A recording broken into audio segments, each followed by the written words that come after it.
Oh, come now. I'm sure we can reach an agreement that is to everyone's liking. I'm prepared to offer you an exclusive, once-in-a-lifetime investment opportunity.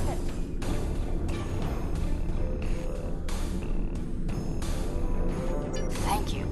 That insistent Ferengi has been trying to make new trade deals with us since he first visited our system.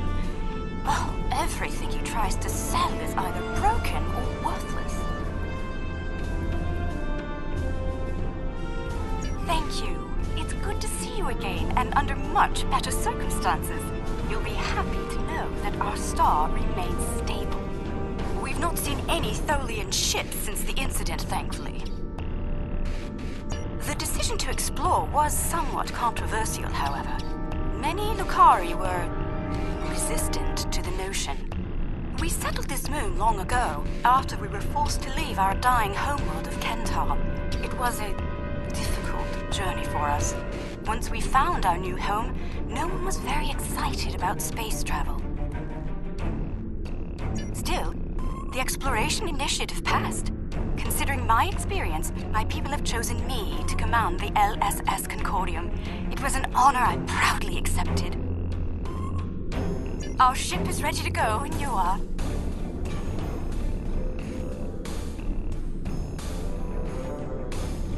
While we have some catching up to do, we've engaged the best engineering minds of our world to modify this vessel.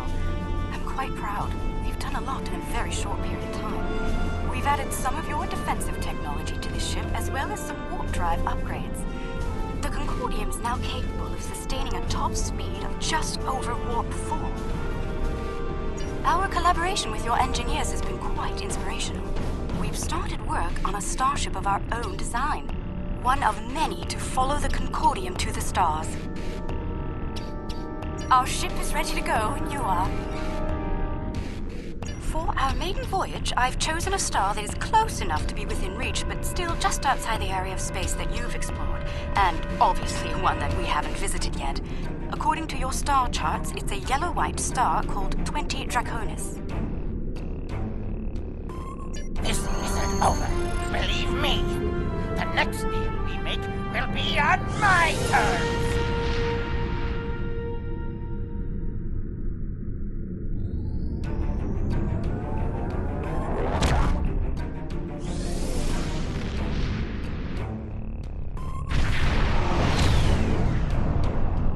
We've arrived on the outskirts of the system. There's a large field of rocky debris and asteroids. We're picking up various metals and crystalline formations. Should we approach one of the larger asteroids and take some more readings?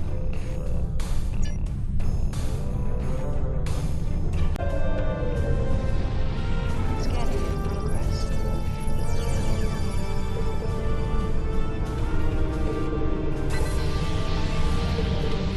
We've adjusted our power systems. I'd like to gather more data on the Gekli before we move on. Any suggestions?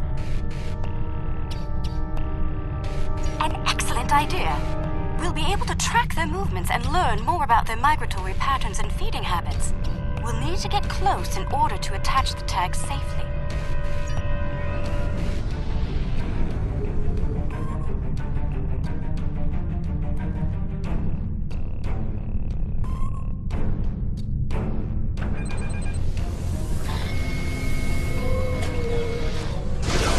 Data's coming in from the Gekli. I'd like to expand the number of tagged subjects to optimize data collection.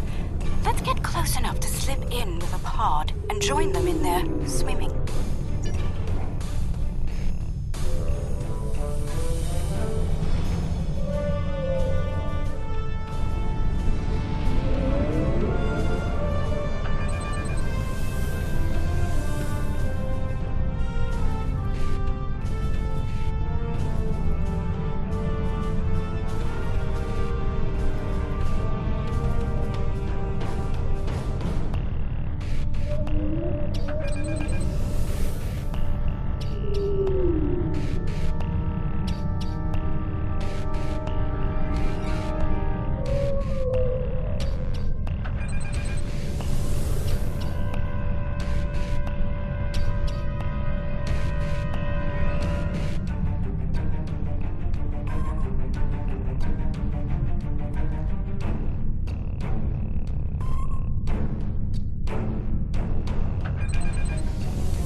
close-up readings from all of the creatures.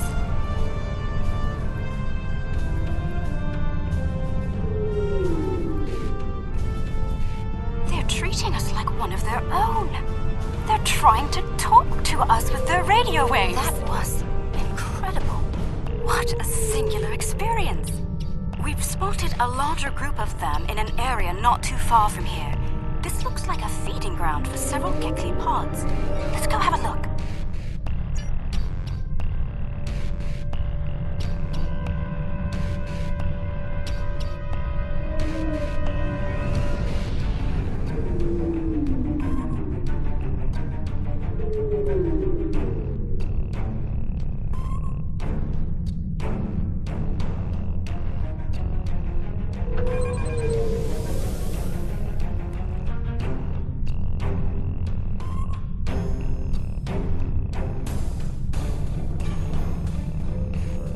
Signs that several Gekli pods frequent this area.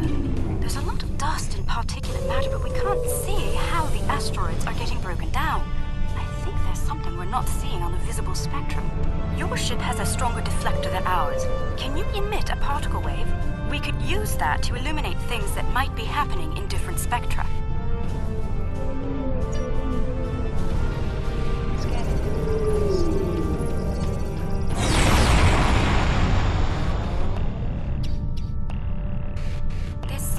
Subspace shearing here. It's causing cosmic strings to snap off and break up the asteroids. That must be why the Gekli feed here. There's plenty of particulate matter for them to consume in the debris fields. I think we've collected some solid data here. We're ready to move on when you are.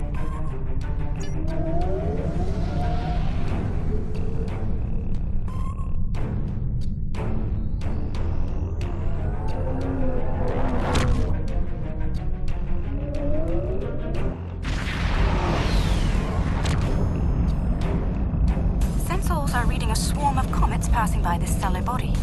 They look to have an orbital period of about 173 of your standard years. I'd like to know if they came from outside of the system and were caught in its gravity, or if they originated here. Shall we take some scans?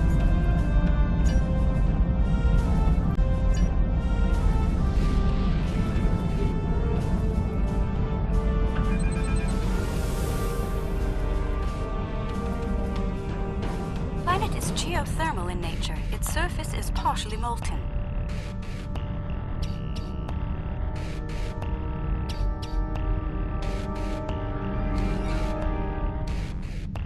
No life forms detected planetside. Then again, it is rather warm down there.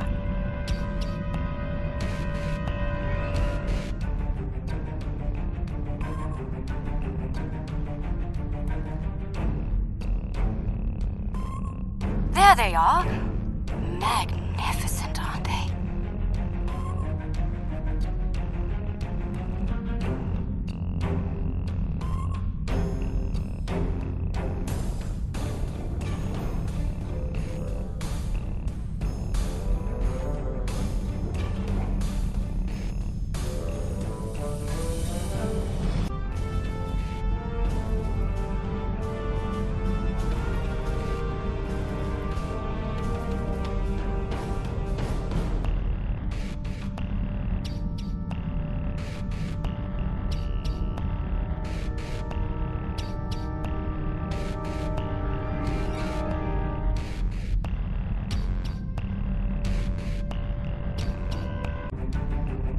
Are luminescent ovoids? Not sure how to describe them. They remind me of an aquatic life form native to Lukari Prime. There are little ones huddling close to the planet's atmosphere. They must use the heat and the planet's electrical discharges to survive. Interesting. These life forms were encountered by the USS Enterprise D on Deneb 4, someplace called Farpoint Station. They haven't been seen anywhere else since. We shouldn't harm them while they're young. Let's transmit a greeting, then be on our way.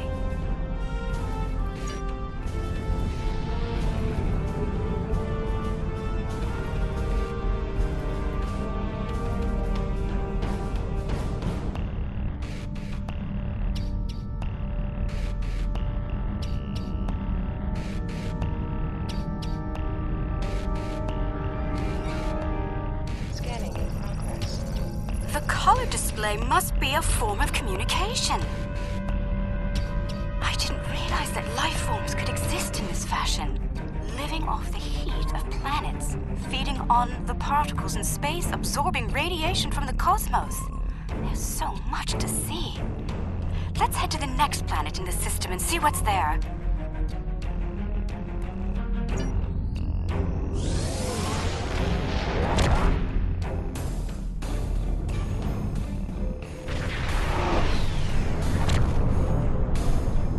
Are you seeing this? My sensors indicate this planet is completely devoid of any organic material, and yet it has a breathable atmosphere and lies well within the system's habitable zone.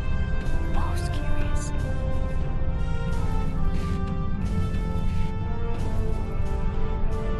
I'm picking up residual levels of radiation. Oh my. I believe I know what happened to this world.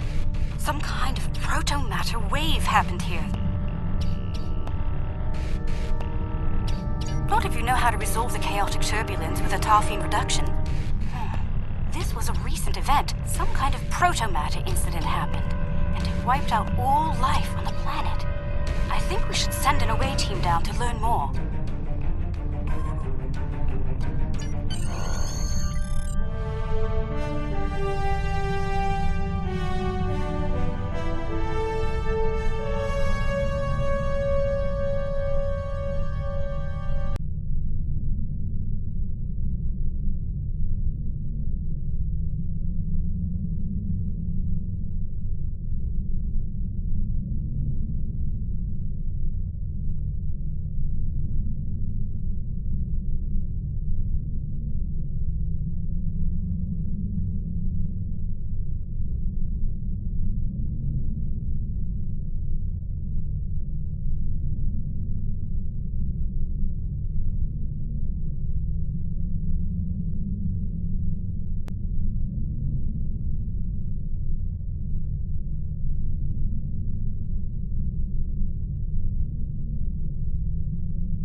Not sure I'll ever get used to transporters. Let's see. Initial scans suggest this area used to be inhabited, but I can't find a single trace of organic matter. None. I see some carvings on those canyon walls. Let's take a look.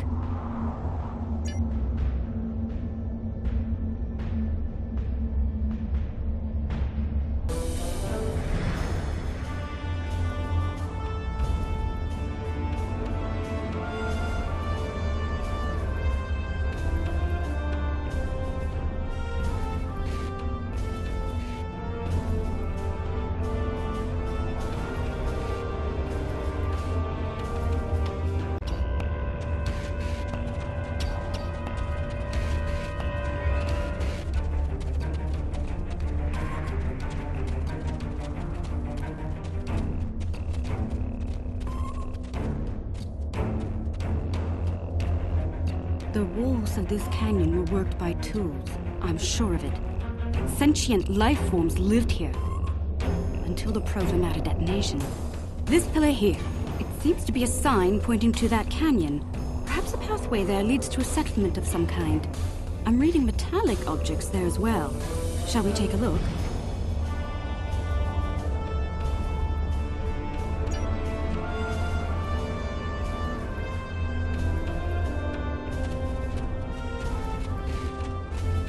Look, there's some kind of large structure further down the canyon.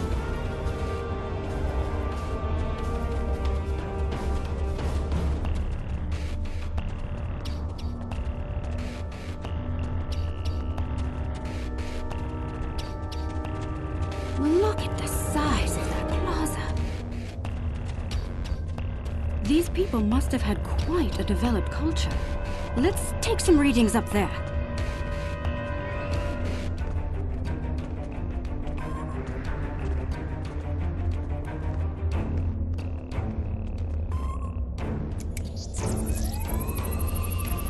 This looks like a town square or ceremonial center of some kind.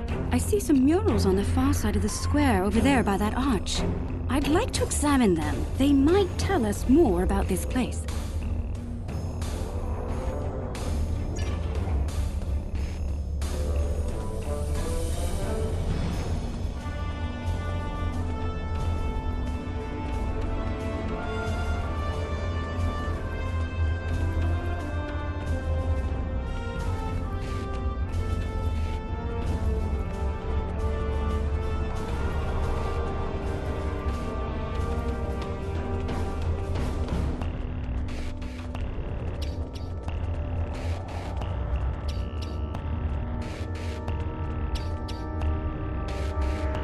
These murals depict people bringing some objects to this place.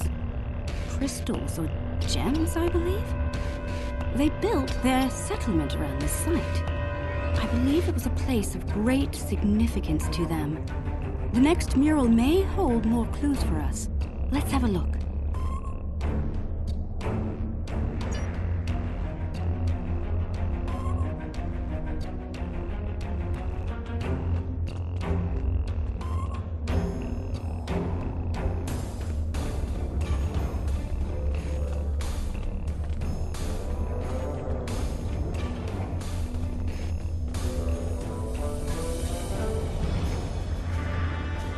This mural depicts the construction of this large structure. I suspect it was a temple or a place of contemplation for the people. The crystals were revered by the locals, perhaps even worshipped by them. We'd better have a look at the next mural, don't you think?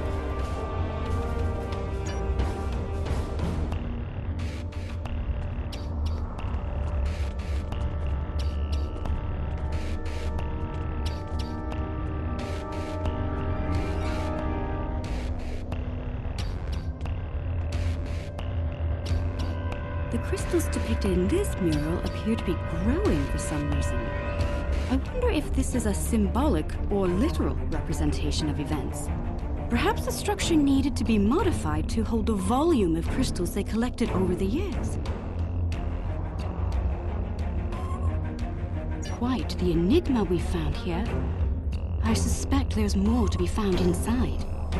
Getting there will be a challenge, however. According to my scans, these pillars are connected to some kind of massive mechanical structure. Probably the peak of technology for these people.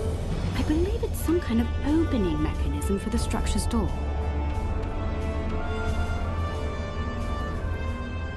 We could probably force it open, but that could damage the structure, and too much force could even collapse it entirely. I suggest we create a holographic forensic reconstruction. Yes, it would be based on analysis of things like footprints, wear patterns, and local construction. We can learn what people did here, how they went about their lives, and how they made the device work. We'd be watching a replay of history, roughly speaking.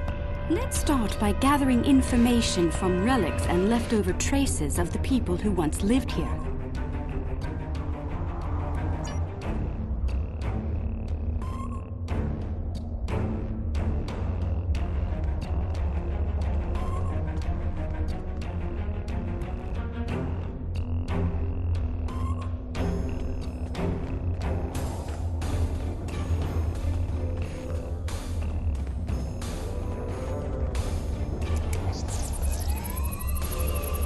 These artifacts were used with opposable thumbs and indicate a likely handspan of 22 centimeters.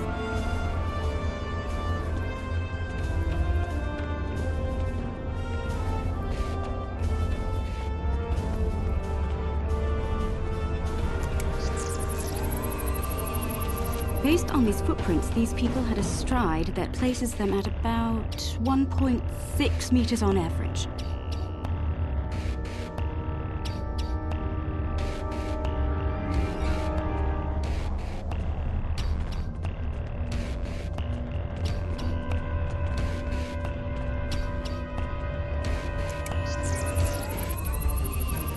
The wear patterns here show us that people leaned against here frequently.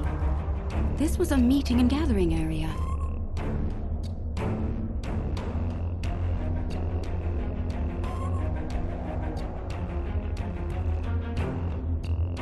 Strange. These relics should be covered with dust and sand, worn away by time and wind. But they're all uncovered. No organic matter left, and everything left behind in its place. Frozen in time, like...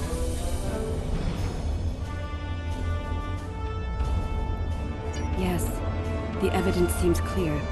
The proto-matter detonation happened only weeks, perhaps even days ago. We're going to need to make an accurate simulation to continue our studies here. I suggest using modified pattern enhancers to do this.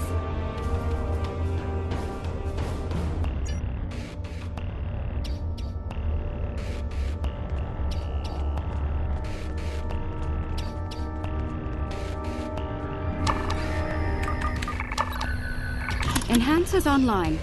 The signal is strong and clear.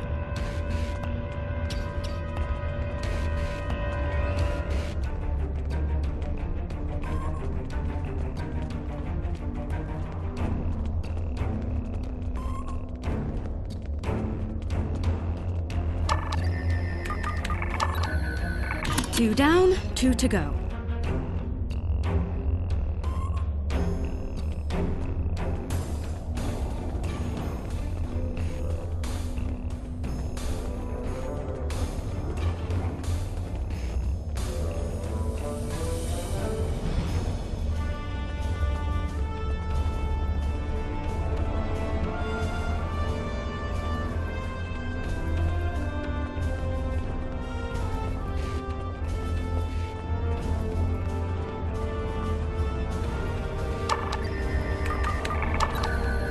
That's 3. One more and we'll be ready.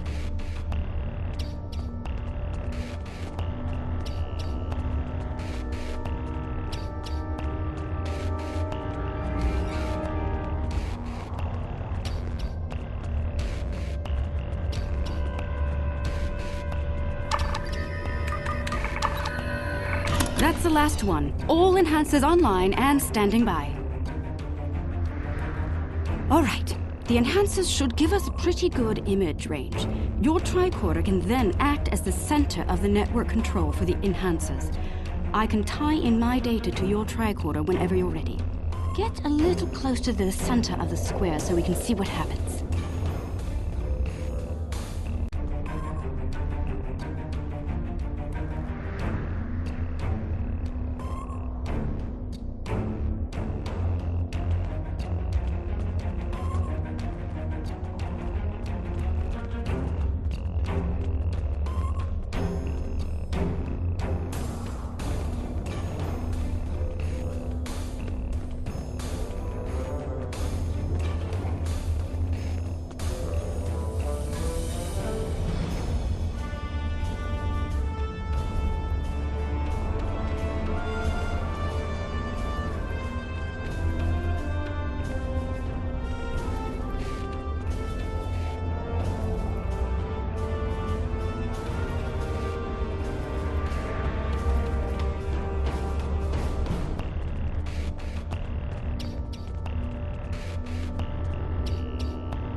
That's it! It's working! Well done! Shall we see what secrets this building holds? I think I see another mural inside the doorway. We should take a look at it.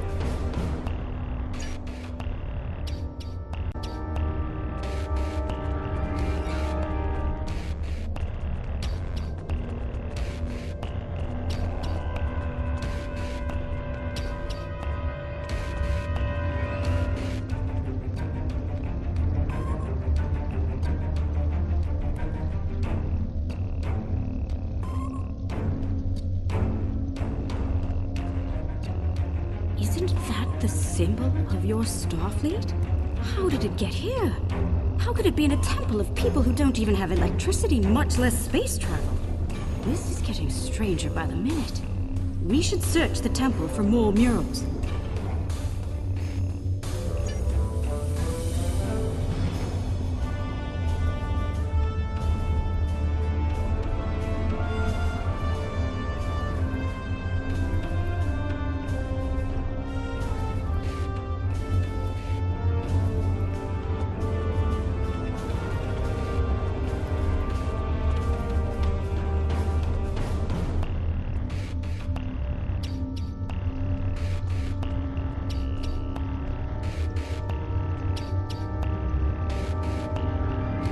Those people in the picture, they don't look like the others.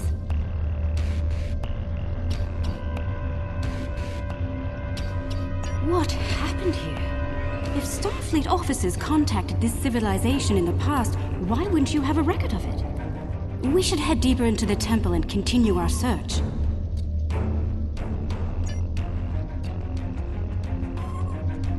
I think the panel on the wall here can be pushed to open something.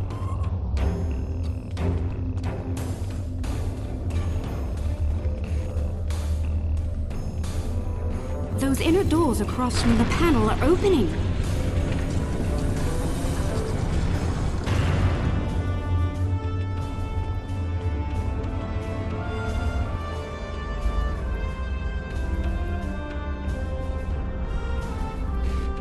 What is all of this?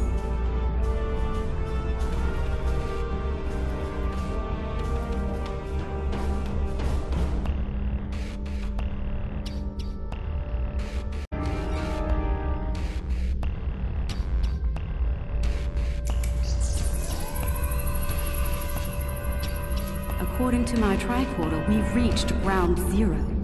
This is where someone detonated the protomatter bomb. From here, a self-propagating cascade of proto-energy radiated outward in all directions, washing over the entire planet.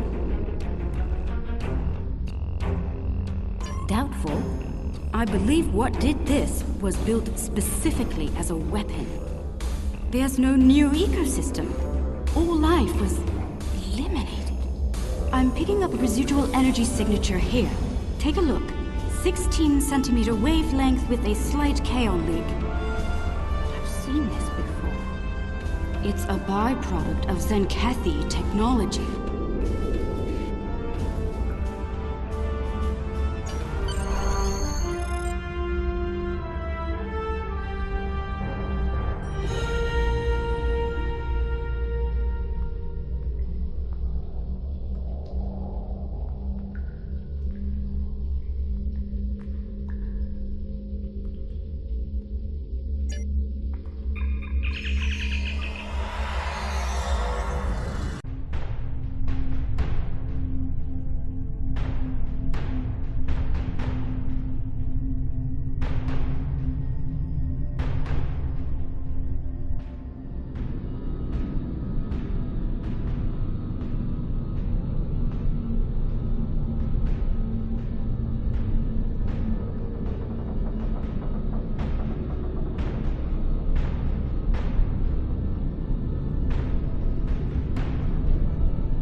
My Gnostic gods aren't very fond of intruders.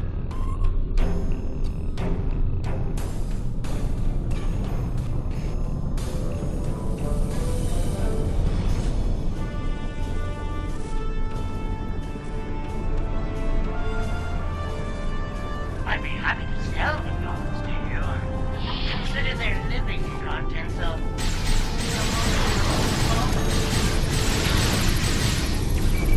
Shield losing power.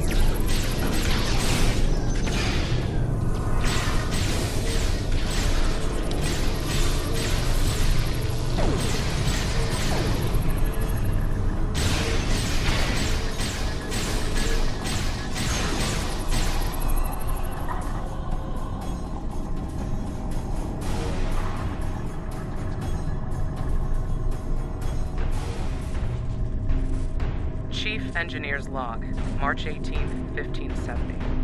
Had a discussion this morning with security about our Klingon prisoners in the brig.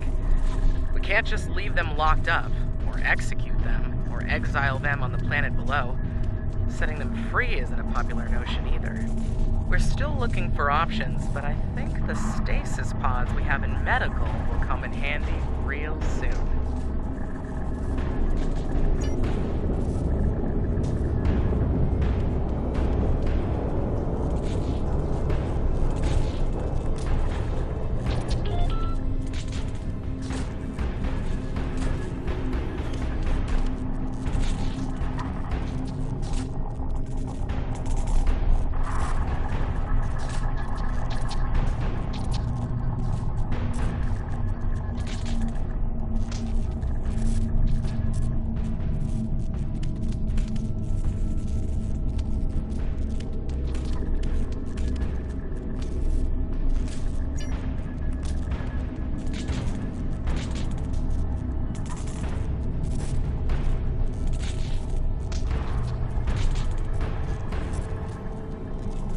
Chief Engineer's Log, Supplemental. By my account, we've been hurled back in time to the 16th century. To make matters worse, we're a very long way from the Deneva system. None of our shuttles are warp-capable, and even if we could get to Earth, we'd be in the wrong time. In short, we're stuck. There's nothing to do now but wait and try to conjure up a way to get back to the right time.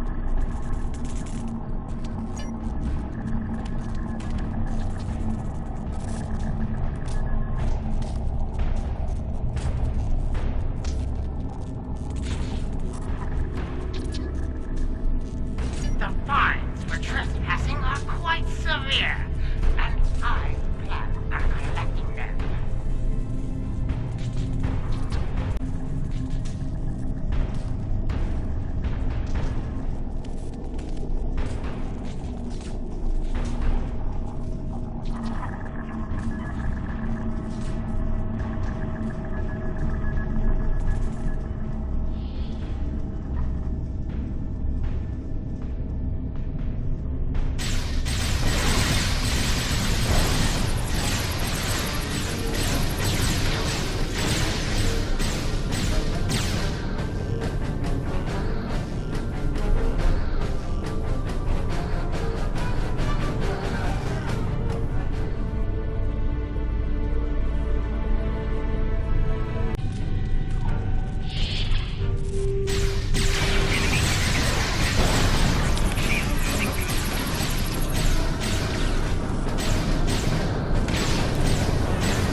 planet we're calling Draconis 3 to collect supplies. The good news, there's a humanoid civilization down there. The bad news, a potential Prime Directive violation. Our landing party was seen beaming in by some of the locals. We're hoping that doesn't impact their culture in any way. One thing's for sure, they can't help us go home. Their tech level is Bronze Age at best.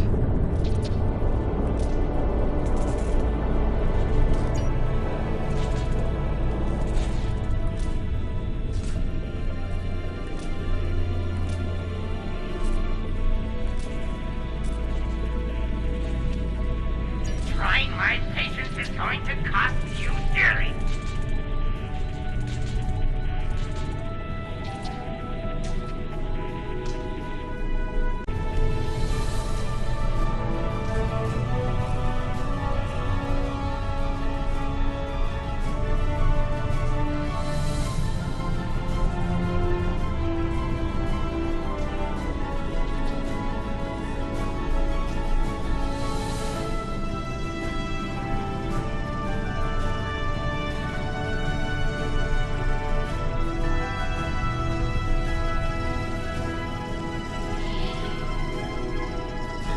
Chief Engineer's Log, August 6th, 1570. The Warp Booster Sled project is officially a bust. When we tried to spin up the coils, we couldn't get a stable warp field. Yashvi and Arlington managed to shut it down and stop a breach, but the shuttle's impulse drive is shot. I hate giving up, but we just don't have the parts we need to make it work.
Engineer's Log, July 9th, 1571. It's decided. Most of us are going into cryosleep. Those who stay awake, well, there's the rub. Going to live on a remote part of the planet below is likely, despite the Prime Directive issues. Staying here isn't viable. When the supplies are gone and the remaining power is in the stasis pods, anyone left is a goner. This station will be dead.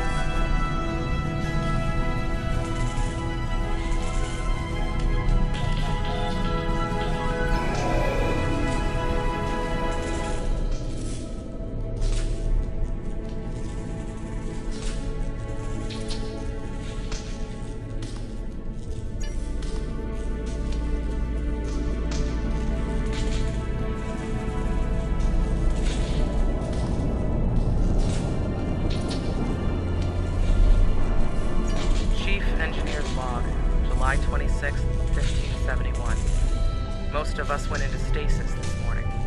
There weren't enough pods for everyone. 3 of us had to stay awake. We drew lots.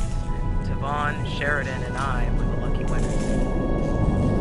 Since we're out of options, we've decided to go native and live out our lives under Compass 3. Hopefully, one day our records will be found, and the people of Station Cambridge will be remembered.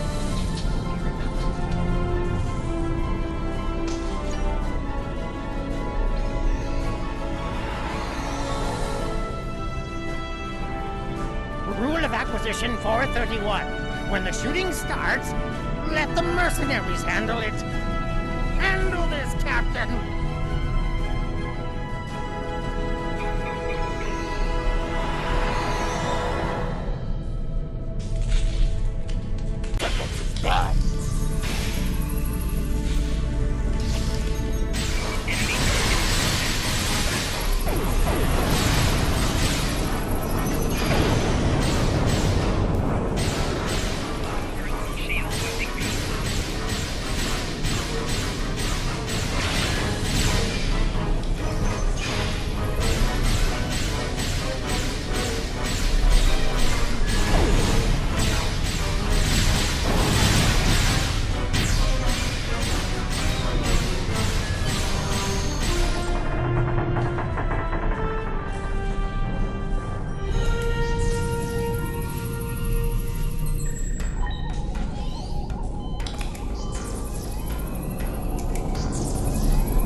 I see you took out the Nausicaans on my station. I'll just add their fees to your tab. I do hope you're good for it. Otherwise, I might have to take possession of that pretty ship of yours. Come to think of it, I'll be taking your ship anyway. Whether you're alive or not when I do is up to you.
Madron was greedy and treacherous, but I never thought he was willing to kill to get what he wants. In spite of that, I feel like we've learned so much out here. And for the better.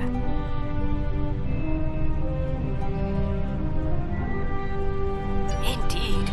I'd say our first flight was a success. Now we need to share our discoveries with everyone back home. I hope today's events will convince my people of the continued need to explore and to be part of the galactic community. With luck, we'll do this again sometime, and soon. On behalf of the Lukari people, thank you.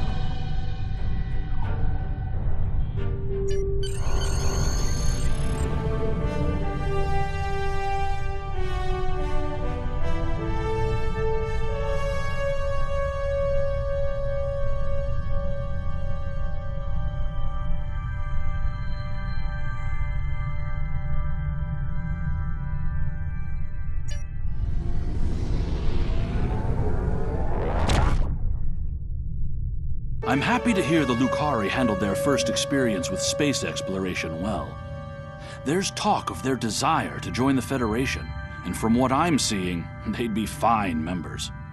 The mystery of Station K-13 has been solved, although the past violation of the Prime Directive by some of its personnel is a concern. Hopefully the crew preserved in stasis pods will be able to shed a little more light on that situation. Finally, this news of a Zenkethi protomatter weapon is disturbing. I'll be looking into it from all angles, diplomatic and military in particular. We've fought a war with them before, and I'd prefer avoiding another now.